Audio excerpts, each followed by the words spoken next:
Revenir sur la contestation du mandat de Macron, elle ne s'arrête pas juste au milieu de gauche, c'est-à-dire que même à droite et à l'extrême droite, un retour de Macron au pouvoir est quasiment inconcevable, notamment, et j'insiste, pour les milieux d'ultra-droite qui sont un peu les héritiers du camp des FAF, du Front de l'Algérie française à l'époque, qui sont encore vigoureux, les poujadistes ou l'extrême droite vraiment traditionnelle, elles contestent, mais au plus haut point, un deuxième mandat de Macron qui serait catastrophique selon ce qu'ils disent. C'est-à-dire que ça ne s'arrête pas juste à une analyse à gauche de Macron, même à droite de Macron, on considère que c'est vraiment un danger pour les fondements de l'État. C'est que Macron peut épouser des thèses populistes, aussi, un peu partout, bien exprimées par la droite française.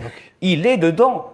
C'est pas quelqu'un qui va dans le populisme de Mélenchon. C'est ça justement qui mène vers le fascisme. Le fascisme, c'est tout simplement la collusion entre les intérêts de l'État, entre l'État et les intérêts privés. Et on voit déjà les effets avec Éric Zemmour.